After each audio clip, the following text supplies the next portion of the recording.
Assalamualaikum warahmatullahi wabarakatuh. Perkenalkan, nama saya Depi Adi Nugraha. Pada kesempatan kali ini saya akan mencoba membahas esai yang telah saya buat dengan judul Penggunaan Multimedia Interaktif dalam Meningkatkan Transfer Pengetahuan dari Sensori Memori ke Long Term Memory dalam Pembelajaran Matematika. Adapun hal tersebut saya pilih karena transfer pengetahuan dan pembelajaran matematika merupakan langkah yang sangat penting dalam memastikan bahwa siswa benar-benar memahami konsep-konsep matematika dan mampu mengaplikasikannya dalam situasi nyata. Tentu saja apabila pengetahuan siswa ini sudah masuk ke dalam long-term memory.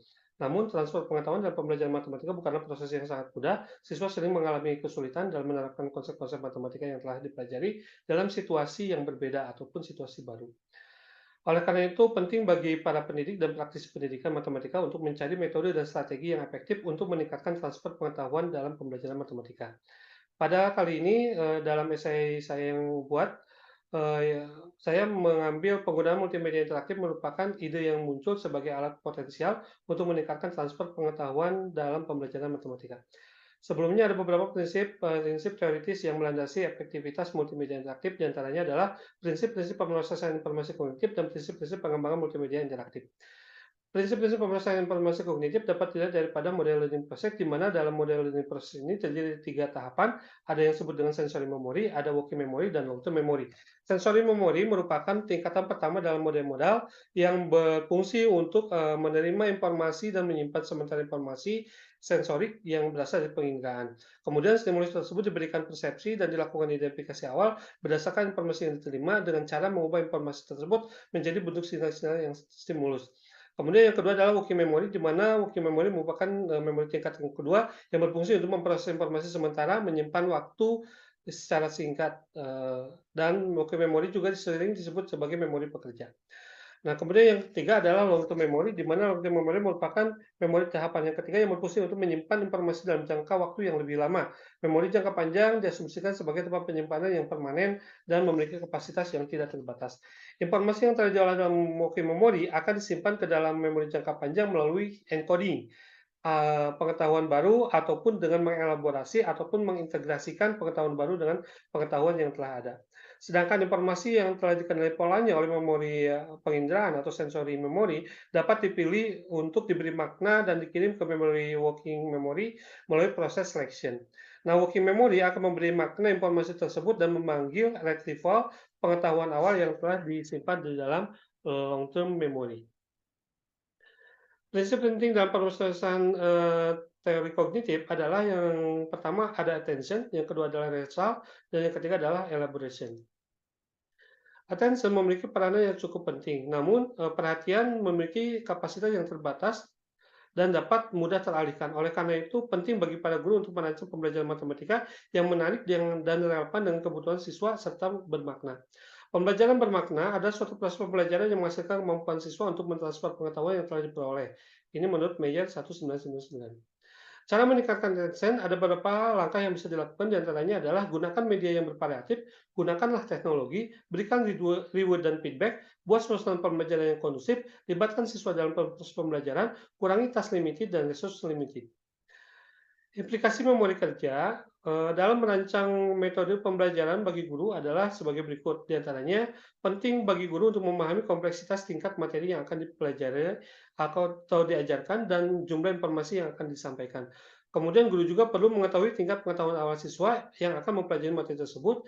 Kemudian sebisa mungkin guru harus mengurangi beban kognitif intrinsik dan ekstrinsik sebanyak mungkin dan memfasilitasi proses yang meningkatkan beban kognitif konstruktif seperti akuisisi pembentukan skema pengetahuan.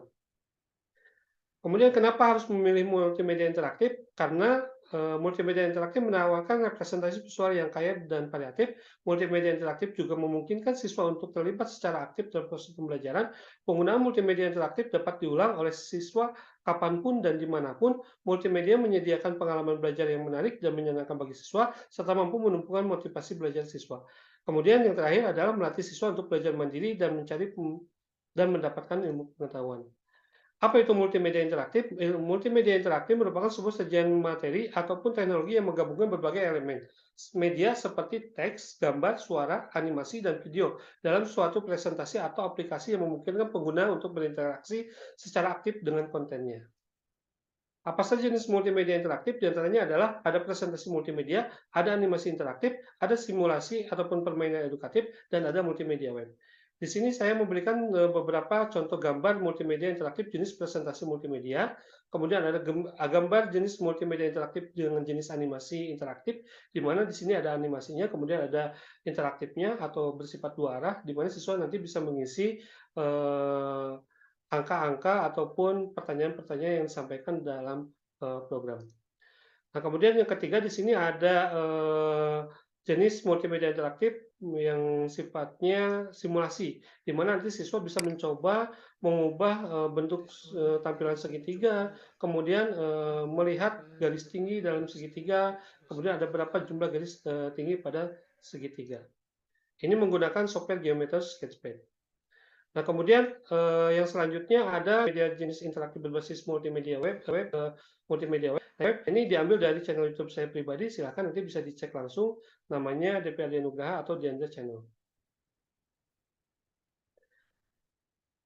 Prinsip-prinsip dalam penyusunan pembelajaran multimedia interaktif diantaranya yang pertama ada coherence, kemudian ada signaling, kemudian ada redundancy, kemudian ada spatial continuity, ada temporal continuity, ada modality, ada segmenting, ada pre-training, ada personalization, ada voice and image. Nah, di sini contoh spatial continuity yang kurang baik, di mana untuk penamaan itu antara gambar dengan nama yang dimaksud tidak saling berdekatan. Hal ini akan menyebabkan cognitive load, sehingga ini akan menyebabkan gangguan dalam pemahaman siswa. Nah, baiknya ini kemudian direvisi menjadi seperti ini, di mana spatial continuity-nya sudah bagus ya. Ini langsung ditampilkan tusuk AB-nya. Kemudian untuk temporal continuity-nya urutannya juga berurutan. Kemudian signaling juga sudah diberikan dengan cara memberikan tanda rusuk yang berwarna merah.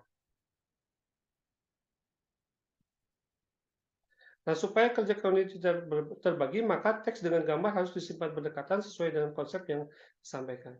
Nah, kemudian di sini juga ada beberapa contoh daripada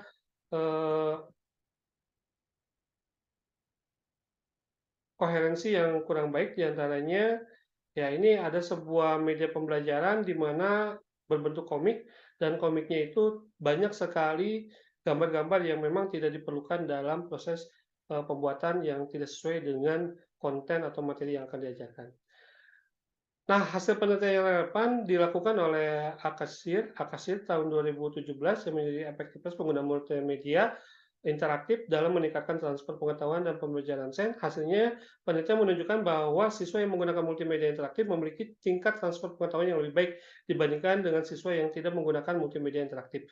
Kemudian multimedia interaktif membantu siswa membuat koneksi antara konsep-konsep yang dipelajari dan mengaplikasikannya dalam konteks yang berbeda.